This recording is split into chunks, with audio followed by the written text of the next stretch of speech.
علماء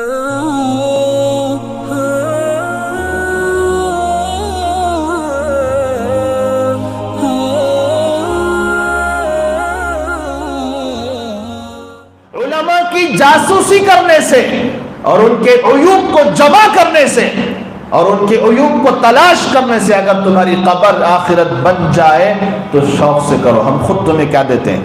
اجازت دیتے ہیں، اور قیامت میں سرٹیفکیٹ بھی دیں گے انشاءاللہ. یہی تو شیطان کا مکر ہے. سمجھو کہ اپنی ذات سے غافل کر دیا، ایک عالم کے پیچھے لگا دیا.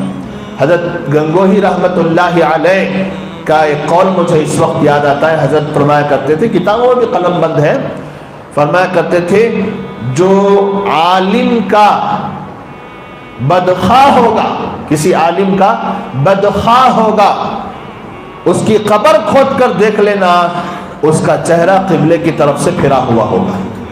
اس کی قبر کھود کے دیکھ لینا کہ اس کا چہرہ کدھر سے پھر جائے گا؟ خبر کی طرف سے. عالم کو آپ نے کیا سمجھا ہے؟ ایک حافظ کا مقام، ایک عالم کا، ایک مفتی کا، ایک شریعت کا علم رکھنے والے کا مقام اللہ کی نظر میں بہت بڑا ہے، رسول اللہ کی نظر میں بہت بڑا ہے. اب جتنی باتیں ہمارے سامنے آئی جہالت کے عنوان پر، اس میں فضیلت کس کی معلوم ہوئی؟ اہل علم کی فضیلت معلوم ہوئی. لیکن ہم لوگ پھر بھی نہا دھو کر، پہلے تو ہاتھ دھو کر پڑھتے تھے لوگ، اب تو نہا دھو کر کس کے پیچھے پڑ جاتے ہیں؟ علماء کے پیچھے. کیا جاب لگا ہے کیا آپ کا؟ ماہانہ لاکھ روپے تنخواہ ہے.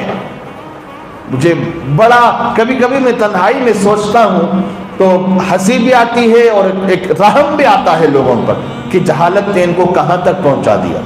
بھئی اپنے ہی علماء ہیں، اپنی ہی برادری ہے، تمہاری ہی اصلاح کی بات کرتے ہیں، خیر خواہی کی بات کرتے ہیں، ان کے پیچھے پڑنے سے تمہیں کیا ملے گا؟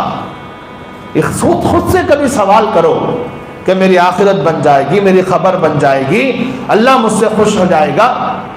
ڈیٹیکٹیو بن جاتے ہیں. کیا بن جاتے ہیں؟ ڈیٹیکٹیو، چھان بین کرنے والا، ثبوت جٹانے والا. علماء کے پیچھے ڈیٹیکٹیو بن کر پڑے ہوئے.